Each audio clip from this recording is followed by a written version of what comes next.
easiest way to success. Everybody knows that money will not make them happy, but everybody wants to find out for themselves. The musical superstar John Lennon arguably once told the following story about his childhood. When I was 5 years old, my mother told me that happiness was the key to life. When I went to school, they asked me what I wanted to become when I grew up. I wrote happy. They told me I did not understand the assignment, and I told them they did not understand life.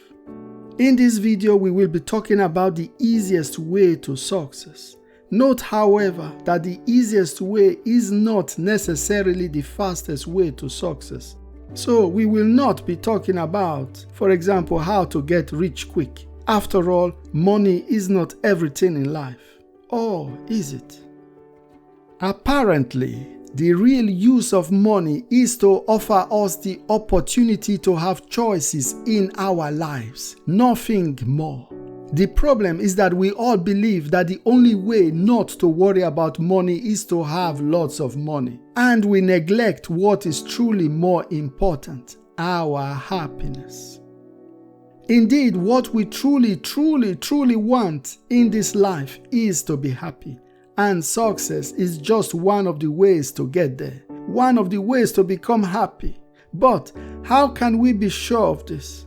Because there is this wonderful correlation between success and happiness. It is very likely that if you ask truly successful people if they are happy, they are most likely going to say yes. No doubt, the definition of success can be a different one for every one of us. For some of us, it is a big bank account. For others, it is a prestigious job title. What most people will agree on is that success includes having at least one, but preferably more of the following: money, status, fame, and power. However, having all of these four things, money, status, fame, and power, are exactly what easily can corrupt us and take away the happiness that we seek so dearly. There is this story from Leo Tolstoy, a famous Russian writer who enjoyed fame and prosperity during his life. It is about a kingdom where the king fell ill for a long time. Nothing could make him feel better, so he promised half of his kingdom to any person who could cure him. The very last proposed cure from all the king's wise men combined was to find and wear the shirt of a happy man. However, everyone in the kingdom had something to complain about in their lives. The king's messengers could not find any truly happy man. Finally, late one night, one of the king's sons overheard someone in a poor house at the edge of the kingdom, laughing and rejoicing and talking about how happy he was about his life. The king's son rejoiced and quickly gave orders that this man's shirt be taken and carried to the king immediately. The emissaries went into the poor man's house to take off the man's shirt, but the man was so poor that he had no shirt. The author of this story, Leo Tolstoy, at the age of 60, gave all his money away and left to earn his living as a farmer and a shoemaker for the next 22 years of his life. If we look at history, success is very largely measured by how much positive, sadly sometimes also negative, impact someone made on the world or in our hearts when we tell their story. Mother Teresa, Martin Luther King, Nelson Mandela, to mention a few. Okay, we want happiness, and success is a sustainable way to get there. But what do we need to become successful? This is where we introduce the three most important ingredients for success: discipline, attitude, and education. More than anything, our attitude is the most important determinant for achieving success. Our attitude affects how we cope with failures, as well as the enthusiasm with which we approach our objectives and our challenges.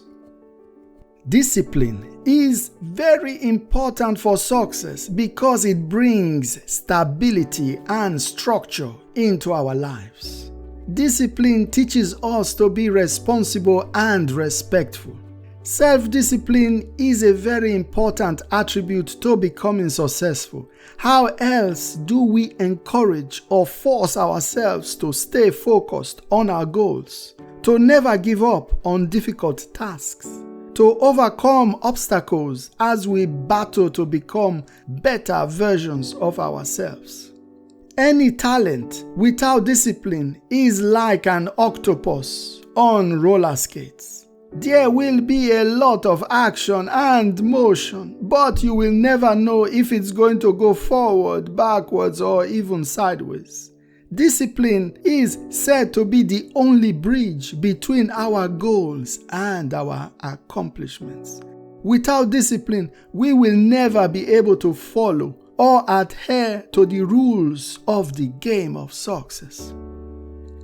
Education, either formal or self-taught, should speak for itself.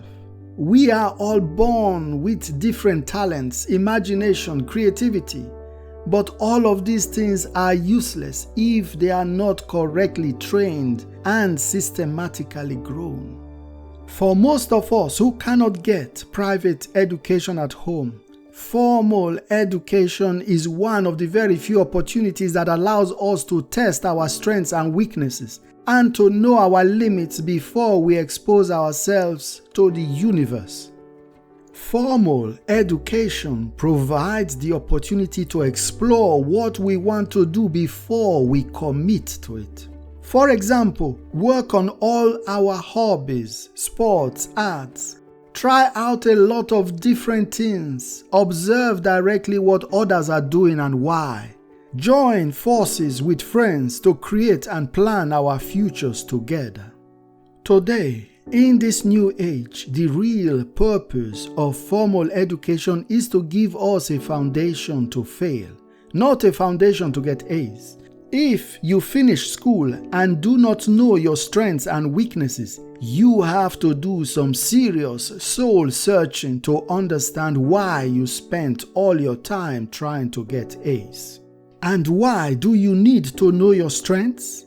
This is because you need to focus on your strengths first. Formal education also comes with a bonus. Education provides us the opportunity to develop and grow our attitude and discipline, which are, if you still remember, the other two important components for success. And please, never ever underestimate the education you can get at home from your parents and loved ones. If you expected the school to teach you everything, this is your first big mistake. Through education, we better ourselves in many different ways. We do not just learn how to learn, but we also learn how to think critically and find solutions to unexpected challenges. Our education forms the support system to excel and succeed in life. And whether we like it or not, our character will always be a reflection of our education. Education is the catalyst for converting information into knowledge. Education makes us capable of interpreting things correctly, helps us form our opinions and develop our very own point of view. All of which is priceless in helping us avoid the popular secret no one really likes to talk about, known as the Dunning-Kruger effect. Let us explain. In psychology, the Dunning-Kruger effect is used to explain why it is very easy for someone to strongly believe that he or she knows something that he or she does not really know, because of the tricks our cognitive bias can play on us. Our cognitive bias helps us create our very own subjective social reality, our very own way we see the world from all our senses combined. And this is supposed to help us take very quick decisions without going through all the rigors of rationality. Cognitive bias is generally a good thing, because how else are we supposed to cope with all the information we get and need to make decisions? So we take shortcuts. For example, we will have a tendency to believe things because many other people believe the same. Everyone is buying Bitcoin, so we go and buy Bitcoin. Most of us just want to be part of the majority. Another bad cognitive bias is the confirmation bias, where we have a tendency to search for and interpret information that confirms our preconceptions. For example, if we believe that school is a waste of time, we will only search for information that confirms our belief that school is a waste of time, which basically promotes our ignorance even more and more. The most dangerous cognitive bias, however, especially with relevance to this video, is the survivorship bias. For example, if we only base our judgment on people like Thomas Edison, who had only 3 months of formal education, Henry Ford, who almost never saw any school, Mark Zuckerberg, Bill Gates, Steve Jobs, who all dropped out of college, we can conclude that college is a waste of time. However, we forget all the other millions of college dropouts, or who could not even go to school, who never really succeeded. It is very dangerous to make a decision based on surviving information from only those that survived. But many of us do this.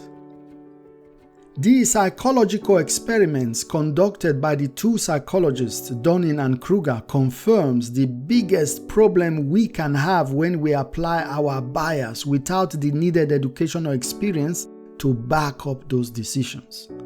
They were able to show that uneducated people in a skill do not possess the skills needed to recognize their own incompetence or lack of knowledge in that skill. In short, they will not know that they do not know, and they will not know how to know about what they do not know. Fact is that the easiest person we can fool is actually ourselves if we are not careful. What this is also telling us is that it is very easy for someone else to use our own cognitive bias to fool us. And when we mix or spice it up with greediness, for example, to the promise of a shortcut to success or to get rich quickly, we will be lost in the passion, and it will be very difficult to save us. Without education, how do we even know how to gather facts and evaluate the information so that we can make the best decisions ourselves and in our own best interest? Before you accept any quick way to get rich, check first if the people offering it are not themselves trying to use you to get rich. Understandably, we all want to go to heaven or paradise, but none of us prefer to die to get there. If there was sincerely an easier way to succeed, we will all want to go that way. After all, none of us is stupid. On this wonderful journey to success, there are 4 things that should always be at the back of our minds. The first thing is to know exactly what it is that we really want to do with our lives. Then work backwards. For example, if saving people's lives is what will make us happy and we want to become medical doctors, we need to start to understand what we need to get there. If we have problems to find our purpose in life, we need to speak with family, friends, school advisors, mentors. We should not wait too long. The second thing we need to keep at the back of our minds is, who are we actually learning our life lessons from? Who is our role model? Who is advising us? If our role model is someone who gets up, goes to work, returns to watch television, sleep, then repeats over and over, we need another role model. The third thing we need to keep at the back of our minds is, what price are we willing to pay for what we really want to become? Are we willing to do what it takes to achieve that goal? If not, we need to choose another goal. The problem with success is that we always have to pay the price up front. We cannot pay the price for success later. The fourth thing that we should keep at the back of our minds is whether we should spread all our eggs, metaphorically speaking, in different baskets, or put all our eggs in one basket but protect it carefully. The standard advice is to do whatever allows us to sleep better at night. Note that even the easiest way to success will not always be enjoyable. We will learn the meaning of true endurance. The challenges we face will help us forge real strength, but it will definitely be worth it. Whatever you decide to do, may it make you happy.